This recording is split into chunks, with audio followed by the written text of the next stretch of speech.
नमस्कार देवी और सज्जनों, मेरा नाम है मुकुल देव वृक्षपति। आप देख रहे हैं लाइव टाइम्स टीवी और आप लोगों को एक बार फिर से स्वागत है हमारी इस लाइव स्ट्रीम में, जहां पर हम हिमाचल की बात आपको बताते हैं। हिमाचल की बात में आपको ये बताते हैं कि हिमाचल प्रदेश में जानने योग्य कौन कौन सी बातें हैं।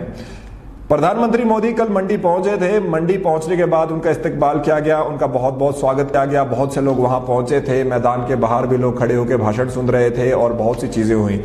त्रिशूल भेंट किया गया, चंबा की थाल दी गई, सेपू बड़ियों की बात हुई विकास की, बात हुई विलंब होने की विकास में और बात, लेकिन उस सब पर सारी बातें आपको बता दी गई हैं। एक तरफ हिमाचल प्रदेश की सरकार यहां पर यही कह रही है कि हिमाचल प्रदेश में सतत विकास अभी लगातार पिछले 4 सालों में हुआ है। दूसरी तरफ विपक्ष में कांग्रेस लगातार ये कहती आ रही है कि ये दिन जो 4 साल की उपलब्धियां गिनवा रहे थे उसकी जगह काला दिवस मनाया जाना चाहिए, क्योंकि ना एम्प्लॉयमेंट की बात हुई, ना यहां पर महंगाई की बात हुई। उनके अनुसार अगले इलेक्शन में जो विधानसभा के आ रहे हैं, यहां पर कांग्रेस पार्टी अपना परचम लहराएगी और हिमाचल प्रदेश में सरकार बनाएगी।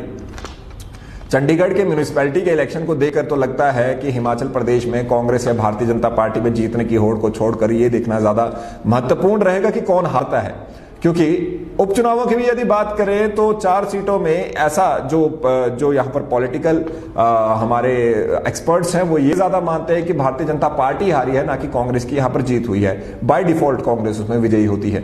लेकिन बड़ा प्रश्न ये है, कल मोदी जी आए थे, उससे एक दिन पहले ओमिक्रॉन हमारे बीच में आया था।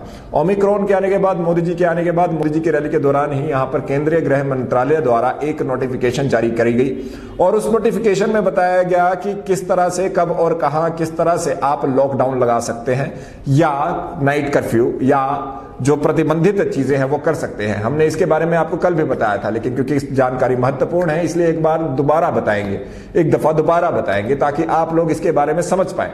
दूसरा, आप लोगों को बताएंगे जो आपके 15 से 18 साल के बच्चे हैं उनको कैसे अपनी डोज मिलेगी, कैसे उनकी वैक्सीनेशन होगी, टीकाकरण होगा।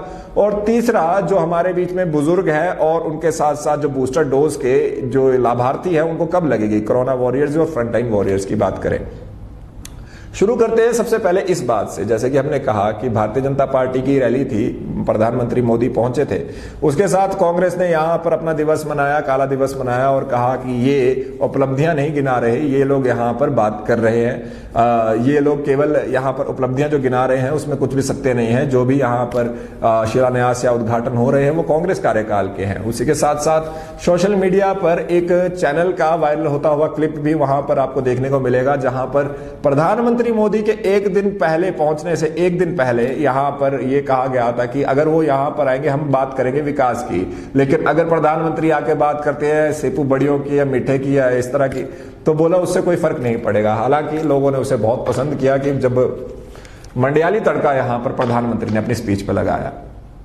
खैर, मंडी, मंडियाली और हिमाचली से बाहर बात करेंगे थोड़ी सी। अब ऐसी बात करेंगे जो आप सबके लिए महत्वपूर्ण है, विकास के लिए, आपके स्वास्थ्य के लिए। सबसे पहले यहां पर लॉकडाउन कब और कैसे लग सकता है वो आपको बताने का प्रयास करेंगे।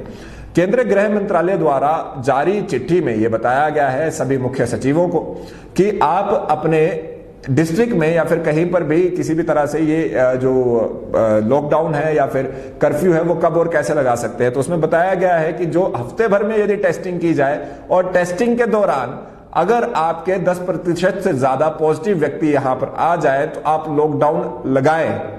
एक एडवाइजरी है, एक रिकमेंडेशन है कि लगाएं, आप नाइट कर्फ्यू लगाएं या फिर रिस्ट्रिक्शंस लगाएं, पर लगाएं जरूर। या एक तो ये कि जितने आपके एक हफ्ते के बीच में टेस्ट हुए उसमें 10% से ज्यादा लोग आपके कोविड पॉजिटिव आ गए तो प्रतिबंध लगाएं। और दूसरा उन्होंने दिया है ये हो या फिर अगर आपके पास जो अवेलेबल बेड्स है, अगर आपके पास जो अवेलेबल बेड्स हैं वो 40% से ज्यादा भर जाए, यानी कि जिनमें ऑक्सीजन की सप्लाई है और वो भर चुके हैं बेड्स और वो 40% से ज्यादा भर जाए, तो ऐसे एवज में आप लॉकडाउन लगा सकते हैं।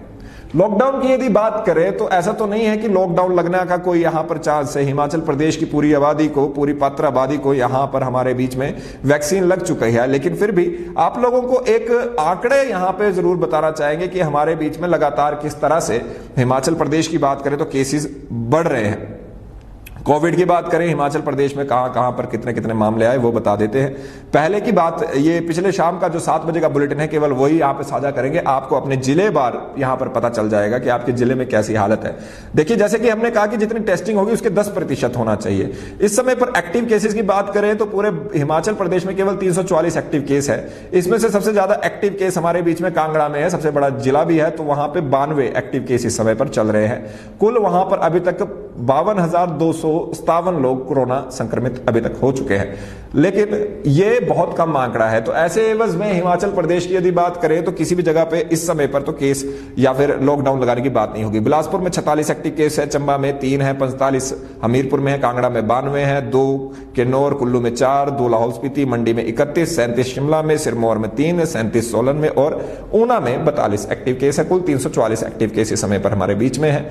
और जो सैंपलिंग है, यस्टरडे बुलेटिन का जो ये हमारे बीच में दिया गया था, तो 5194 सैंपल उसमें लिए गए थे और उसमें से आप ये बता दें कि केवल 31 लोग पॉजिटिव आए हैं। 10% इसका आपको भी पता है कि 50 के आसपास बैठेगा, तो एवरेज के हिसाब से अभी हम लोग यहां पर ठीक है। तो इस तरह से कोविड का लॉकडाउन लग सकता है, या तो आपके पास 10% से ज्यादा केस आ जाए, जितनी टेस्टिंग हुई उसके 10% केस पॉजिटिव आ जाए, पहला।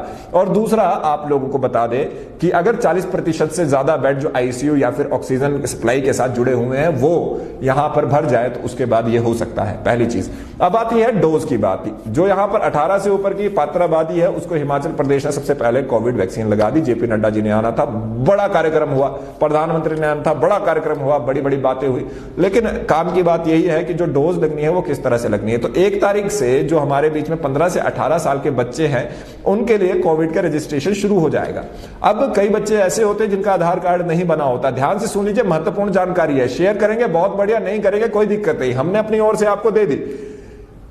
15 से 18 की उम्र के जो बच्चे हैं उनकी बात आप समझ लीजिए। यहां पर उनके लिए कहा गया है जिनके पास आधार कार्ड नहीं बने तो 10वीं की उनकी मार्कशीट चल पड़ेगी, या कोई भी उनका बर्थ सर्टिफिकेट है या कुछ भी, वो चल पड़ेगा रजिस्ट्रेशन के लिए जब उसकी आवश्यकता होगी। तो प्रमाण पत्र आपको दिखाना पड़ेगा। ज्यादा इसके ऊपर डिटेल्स आप लोगों को आज यहां पर हम ग्राउंड से दिखाएंगे कि किस तरह से होगी, लेकिन फिर भी 1 तारीख से आपके बच्चों का रजिस्ट्रेशन शुरू होना चाहिए, उस पर ध्यान रखिए और वो रजिस्ट्रेशन अवश्य करवाइए। अपने कोविड की डोज अपने बच्चों को अवश्य दिलाए। एक जिम्मेदार नागरिक और एक जिम्मेदार अभिभावक होने का फर्ज अवश्य निभाए। उसी के साथ जो बूस्टर डोज की बात है तो उसके लिए यह कहा है कि कम से कम जो दूसरी डोज लगी है आपको, इससे पहले की जो 2 डोजें लगी हुई हैं 18 से ऊपर वाले जो हमारे फ्रंटलाइन वर्कर है या फिर कोरोना वॉरियर्स है, उनको तभी ये डोज लगेगी जब उनकी दूसरी डोज को 9 महीने हो जाएंगे। तो 9 महीने के बाद आपको तीसरी डोज यहां पर लग सकती है। तो आप कैलकुलेट कर सकते हैं और उसके अनुसार ही वो बात करेंगे और उस पर भी आपको ग्राउंड से रिपोर्ट दिखाने का, रिपोर्ट प्रेषित करने की बात करेंगे। कोविड की बात हो रही है, कोरोना वॉरियर्स की बात हो रही है, उसी तरह से हमारे बीच में डॉक्टर निपुण जिंदल जो यहां पर एनएचएम के डायरेक्टर थे, अगर मैं गलत नहीं हूं, और इस समय पर डीसी कांगड़ा वो हैं, वो उनकी तबीयत बिगड़ी हुई है इस समय पर। उनका परिवार इस समय पर पूरी तरह से कोविड पॉजिटिव है, छोटी बच्ची भी है और वो पोंटा साहिब में हालांकि उनका कोविड टेस्ट किया गया था सिरमौर में, तो वो वहीं पर अपने फैमिली के साथ आइसोलेटेड है। काफी ज्यादा लोगों ने कल शाम से सोशल मीडिया के थ्रू उनके लिए दुआएं मांगी है, लेकिन उसी के साथ साथ हम ये चाहेंगे कोविड 2 चीजें यहां पर आप लोगों को अभी भी समझने की आवश्यकता है। काफी ज्यादा लोग हैं जो इसमें कंफ्यूज होते हैं। कोविड पॉजिटिव होना और ओमिक्रॉन कोविड पॉजिटिव होने में फर्क है। ओमिक्रॉन वेरिएंट है, कोविड है, इसके बहुत से वेरिएंट है, डेल्टा है, ओमिक्रॉन है, वगैरह वगैरह। तो आप ये चीज समझिए कि ओमिक्रॉन का केवल एक मामला हिमाचल प्रदेश में आया है, वो भी जिस समय तक पता चला उस समय तक वो महिला सही हो गई थी, मंडी की ही वो महिला थी, कनाडा से लौटी थी। लेकिन उसी के साथ साथ यहाँ पर जो हमारे डीसी हैं, ये पहली दफा नहीं है कि डीसी हमारे कोविड पॉजिटिव हुए हो। मैं इन डीसी की बात नहीं कर रहा हूँ, उपायुक्तों की ओवरऑल बात कर रहा हूँ। उसके साथ साथ ही ऐसा नहीं है कि रिकवर करके नहीं आएंगे। हाँ, अगर प्रार्थना करनी है तो उन सब के लिए कीजिए जो यहां पर इस समय इस बीमारी से जूझ रहे हैं। हालांकि तीसरी वेव ना आए इसके लिए सरकार यहां पर पूरी तरह से तैयार है, लेकिन बड़ा प्रश्न ये है कि जो यहां पर मेकशिफ्ट अस्पताल बनाए गए थे, जिनको सफेद हाथी साबित हुए करोड़ों के खर्च के बाद, उनको क्या अब दोबारा बनाया जाएगा अगर किसी तरह से कोविड की वेव दोबारा आती है। बहरहाल अभी के लिए आप सभी लोग जो यहां पर जुड़े, आप सभी लोगों का बहुत बहुत धन्यवाद। फिर से सुन लीजिए, आपको बहुत तेजी से बताएंगे कि स्ट्रीम को शेयर अगर आप करते हैं तो इसमें बहुत महत्वपूर्ण जानकारी है, अगर नहीं करते तो भी कोई बात नहीं, आप लोगों की अपनी इच्छा है। लाइक जरूर कीजिए, कमेंट जरूर कीजिए, स्ट्रीम शेयर करेंगे अच्छा लगेगा। और लाइव टाइम्स टीवी के पेज को फॉलो करके बेल आइकन दबाएं। मेरा नाम मुकुल देव वृक्षपति, आप मुझे फेसबुक, इंस्टाग्राम, ट्विटर पे फॉलो कर सकते हैं। मेरा स्ट्रीम पर साथ दिया बैक एंड पे विशाल सूद जी ने और विकास कुमार जी ने, और यहां पर हमारे साथ हमारी एंकर वर्षा महंत जी ने। प्रणाम।